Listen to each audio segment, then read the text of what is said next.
everyone, welcome back. If you're new, I'm Periwinkle Jellyfish, and I'm a silly little person that draws silly little characters. Anyway, today I will be drawing a steampunk character because it's just what came to me first, I guess. You may be noticing that little amethyst in front of my iPad and just thinking, what on earth is this maniac doing? Why is it there? And to that, I have a very valid reason for that. I was recording my last video, but I realized only until I was editing it that for about 70% of the footage, I had my iPad in a position where the glare from my ceiling light was so bad that all that footage was just completely ruined, and it would be just almost impossible to edit or enjoy the video. So I had to just completely scrap the entire thing and start new, and I was totally not frustrated with myself for that. So that was fun. So now I have this little stone there to remind me to not move it because I just didn't want that to happen again. So I was just like, I'll just put something there so that I remember to not move it at all because sometimes I do it subconsciously, which is very fun to deal with. I spent a lot of time thinking about what sort of fantasy world this character lives in, and I think I have a pretty good idea on what it is now. So, I imagine that the world this character lives in used to be very utopian and futuristic a long, long time ago. But after a big disaster, I haven't worked out the exact details in my head yet, the survivors ended up having to find new ways to survive and live off of the wreckage of this old society. So people would have to create new machines and little devices out of old parts and gears from old machines from this old society and world, and people would have to like work together and scavenge stuff and just figure out how to survive by working together. I imagine that there's one faction in this world too that are basically engineers and try to figure out new ways to make this society and way of living a little bit easier and find easier ways to survive. And this character, I imagine, would be part of that faction. I also imagine that she's uh, considered a genius among them and an incredibly clever and ingenuitive one. It's when you find yourself in a challenge that you start to get the most creative. For example, when I limit myself to a few colors in a drawing, then I start to get most creative on how to utilize those colors and where to put them. And this is a similar situation to what I imagine these inventors had to deal with as well. I imagine that they had very limited materials and gears and parts that they could use, so they had to get very creative with how to use them and how to utilize them.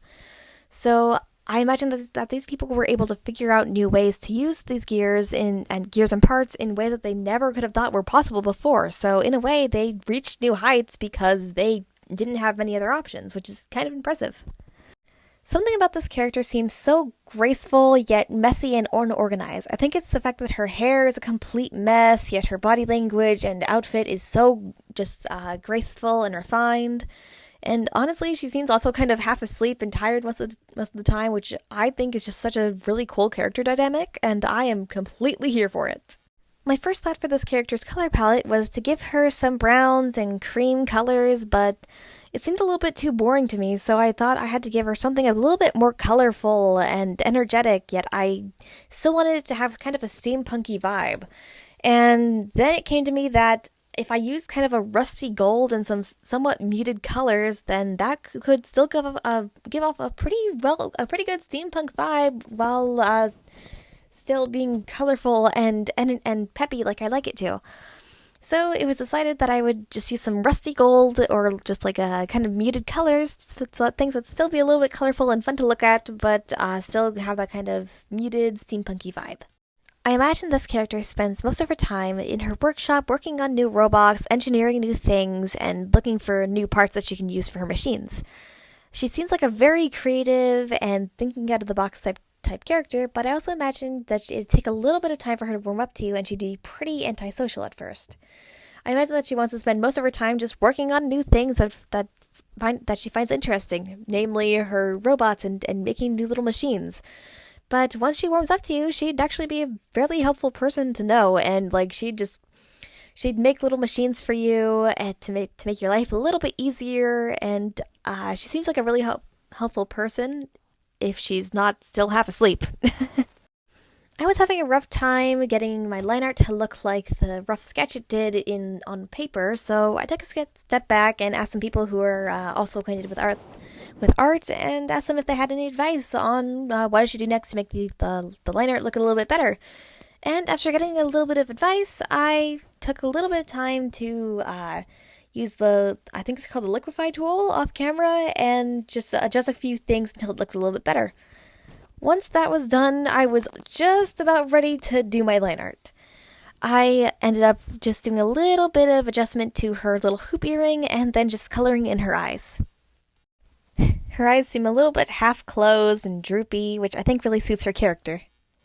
I went for a muted magenta and rusty-ish gold for her color scheme because I thought that would work best with her design and still give her a bit of a steampunky vibe. So I started with coloring in her hair, and then I could get down to the hair streakies. I was trying to not make her hair streakies and her hair a bit too vibrant because I felt like that would just really clash with her clothes and the rest of her design. So I had to be really careful on this and just take my time and just be careful on what colors I decided to pick. In that messy bun, all of her hair colors should kind of converge into one little spot, so I had to be very careful on that. I made one streak of her hair in the front, more of a really, really faded white, pinkish white, just because I thought it would look really cool. This time around, coloring in the hair was only about 7 minutes, while usually it takes me 10 to 20 minutes, so I was pleasantly surprised with how short this was, because usually this is like a third of the time I spend coloring in my character's outfits, so that's fun. Anyway, once I was done with that, I could move on to some accents and other colors. I started out with her hoop earring and gave it a bit of a goldish color. I wanted her to have a lot of gold accent colors, but I imagine that none of these gold colors are actual gold because, well, this world doesn't really have that much gold and those materials to spare for just outfits. So I imagine that this is all some other kind of metal or material that looks similar, kind of like fool's gold. Anyway, I colored in the areas that I wanted to be white with a separate color and then just colored over it with just plain white because if I just leave the thing those areas completely uncolored, rendering will be a nightmare.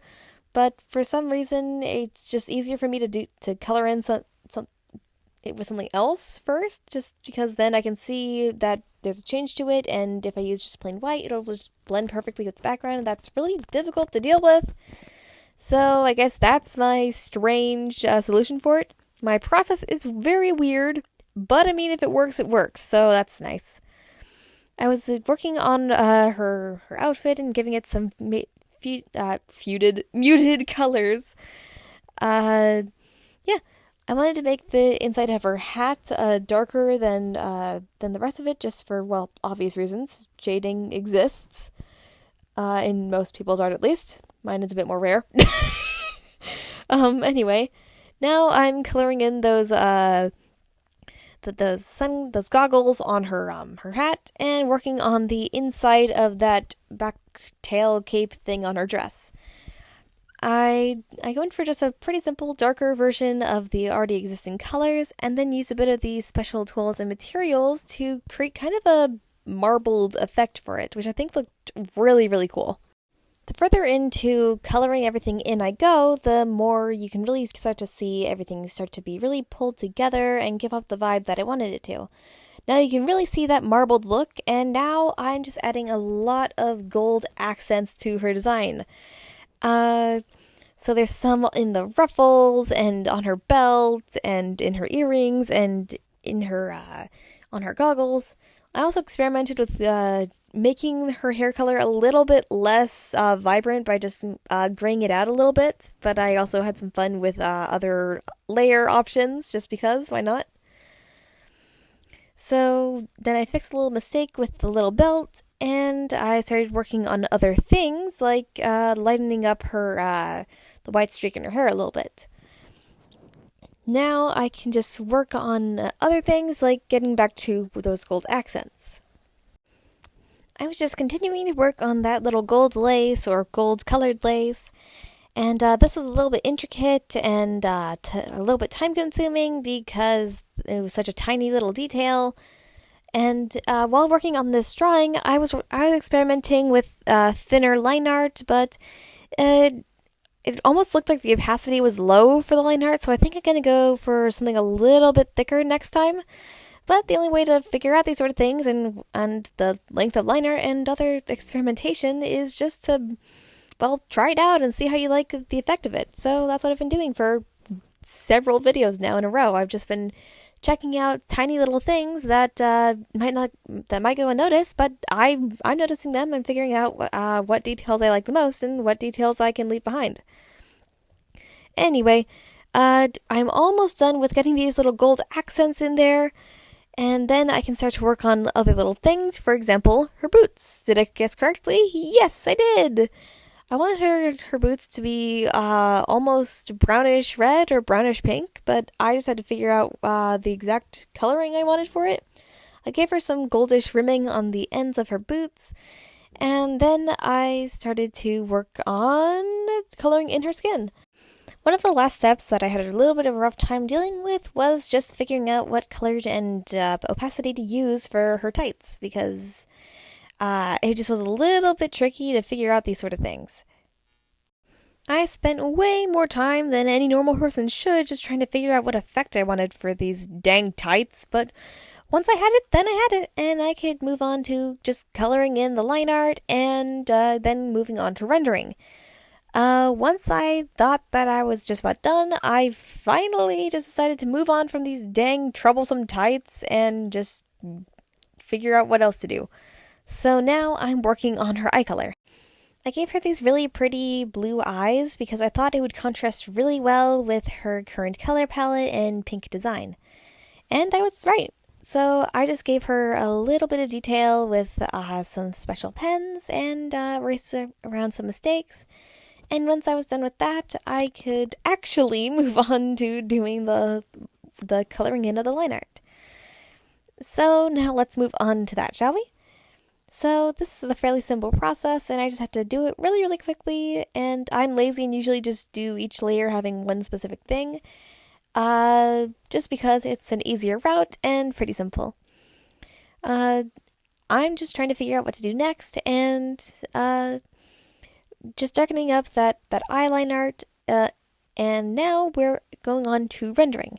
I like to put up a purple multiply layer on top of this and then just erase around what I want to do.